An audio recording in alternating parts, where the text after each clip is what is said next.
mesdames et messieurs, ici Chage sur la chaîne secondaire Chage le Phénix. Et aujourd'hui, on se retrouve pour parler des spoilers du chapitre 1096 de One Piece qui viennent de sortir. Et je tiens à vous le dire dès le début, il y a beaucoup de personnes qui disent de ne pas regarder ces spoilers puisqu'ils concernent quand même le chapitre 1096. Et donc l'incident de God Valley, peut-être le moment le plus attendu de One Piece en termes de flashback. Parce que même si on nous montre l'histoire de Joy Boy ou je sais pas quoi, il y a 800 ans, bah, ça concerne pas autant de personnages qu'on connaît, autant de figures charismatiques que lors de l'incident de God Valley. Sauf que, en soi, là, j'ai lu rapidement le truc et il n'y a rien de réellement impressionnant, mais tout se déroule dans les images. Encore une fois, la mise en scène de Eiichiro Oda ne marche pas juste avec du texte à lire comme ça en spoiler. Donc n'oubliez pas de lire véritablement le chapitre, mais on y vient. Donc directement au spoiler du chapitre 1096. Donc le titre du chapitre serait Kumachi. Ivankov et Kuma élaborent un plan d'évasion pour s'échapper de God Valley en mettant la main sur les fruits du démon du tournoi de la chasse aux esclaves et en les utilisant. Ça c'est juste génial et en plus ça explique comment Doflamingo a eu cette idée complètement saugrenue d'organiser tout un tournoi pour avoir le Mera Meranomi. Et en soi, c'est totalement logique de la part d'Oda, et le personnage de Doflamingo, il peut nous révéler énormément de secrets sur les Tenryubito, sur les dragons célestes, sur ceux qui dirigent le monde. Vraiment, c'est juste génial d'avoir des parallèles comme ça. Les Rocks viennent à God Valley et nous les voyons. Garp y est également envoyé. Voilà, normalement, presque tous les membres des Rocks apparaissent, mais Xebec lui-même n'apparaît pas. Apparemment, on l'entend parler lors du chapitre parce qu'il y a d'autres spoilers qui sont sortis après. On voit l'amiral en chef, enfin le chef du gouvernement de la marine, donc Kong, qui est actuellement dans des fonctions plus administratives. Là, peut-être qu'il était amiral en chef, hein, sait-on jamais. Et ce serait juste incroyable de enfin découvrir si c'est vraiment un Monkey D, parce que je vous rappelle que c'est un singe. Il y a une théorie comme quoi les Monkey et les Kong se viendraient de la même famille, bref. Donc, Nyon Amazon Lily faisait également partie des Rocks. Ouais, c'est une dinguerie, les Rocks, en fait. Oda, il a mis tout ce qui existait à l'intérieur, et apparemment même Miss Buckingham, enfin Stussy, c'est vraiment l'ancienne en fait, c'est vraiment la clone de la membre des Rocks. Parmi les prix de la chasse aux esclaves se trouvent les fruits du démon de Kaido et de Kuma. Voilà, il y a beaucoup de personnes qui en parlaient. Le fruit du démon de Kaido, il est tellement épique, un fruit dragon comme ça. Bah ouais, il était sur cette île de God Valley. Ivankov et Kuma veulent le voler pour s'enfuir. Bah, le fruit de Kuma. Et tout de suite, le fruit de Kuma, il arbore une symbolique tout autre. Je trouve que c'est super beau en fait que ce fruit, il a vraiment permis à Kuma de s'enfuir. Tu vois, quand il disait au Mugiwara, ouais, où est-ce que vous voudriez aller? C'est vraiment, c'était une libération pour lui. C'est un rêve, ce fruit. Vraiment, c'est un fruit qui a libéré des esclaves. Je sais pas si vous vous rendez compte de la folie que c'est, symbolique, hein, symbolique. Bref, Big Mom arrive et affronte Ivankov. Ok.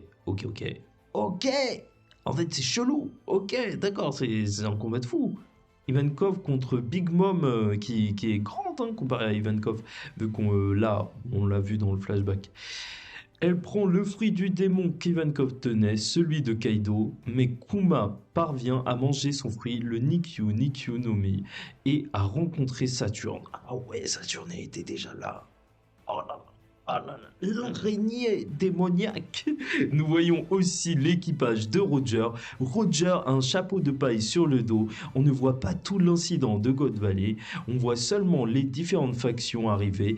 Et nous nous dirigeons ensuite au royaume de Sorbet où Kuma, Ivankov et Ginny se sont échappés. Pas de pause la semaine prochaine. Déjà ça c'est le truc qu'on préfère quand on lit les spoils de One Piece. Savoir qu'il n'y a pas de pause. Et en plus il y a eu des choses qui ont été rajoutées, bien entendu, comme le fait qu'apparemment on n'aura pas enfin c'est vraiment l'incident de God Valley, on dirait que le flashback il est terminé pour cette partie. Après reste à voir si c'est vraiment terminé la semaine prochaine, on le verra encore continuer sous un autre point de vue. Là on n'est plus sur l'histoire de Kuma, donc ce serait normal que ce soit terminé pour cette partie, mais c'est tellement intriguant tout ce qui s'est passé là-bas, et le teasing est tellement violent, on pourrait apprendre tellement de choses sur l'univers de One Piece. Mais c'est une folie, c'est une folie. Et encore une fois, oui, Comme ça, en fait, c'est des choses qu'on savait déjà plus ou moins. Apprendre que Kaido, son fruit, il était là, ils ont récupéré des dragons célestes. Ok, c'est ouf. Je dis pas que c'est pas ouf. Mais en soi, c'est pas le truc qui va te retourner le cerveau. Mais t'imagines les planches qu'on va avoir.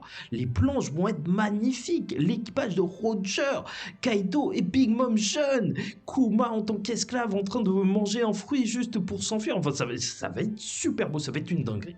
Ça va être une dinguerie. Voilà. C'est là où Oda, je l'attends en tournant parce que c'est vraiment les images qui vont juste nous tuer. En tout cas, comme vous pouvez le voir, donc les spoils, ils ne se concentreraient que sur un tiers justement du chapitre et on verrait vraiment beaucoup plus. Encore une fois, c'est juste des spoils, il faut les prendre avec des pincettes.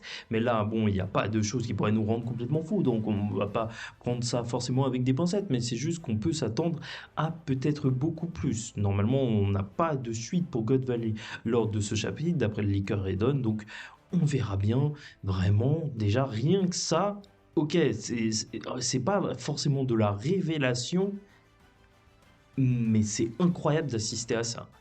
Et bien sûr que la révélation, normalement, elle vient après dans God Valley. Comment ça se fait que cet endroit est totalement disparu? Pourquoi Roger s'est battu contre Xebec alors que Xebec, il était là pour tout casser, certes, mais en soi, il y a aussi des esclaves qui sont sortis. Donc, de quel côté était qui? Comment ça se fait que Shanks bébé, il a apparu chez Roger? Qu'est-ce qui s'est passé? Sankarling était une fraude? Sûrement. Enfin bref, voilà, n'hésitez pas à me dire ce que vous en pensez en commentaire, likez ou dislikez la vidéo, commentez, donnez votre avis en commentaire et abonnez-vous si vous n'êtes pas encore abonné. Dès demain, normalement, il y a le chapitre en entier qui sort sur des sombres sites le soir, donc review le jeudi, voilà, tout simplement. On le fait chaque semaine et les prochaines semaines risquent d'être folles. Encore une fois, l'incident d'Egghead et surtout l'arc d'Egghead est juste magnifique.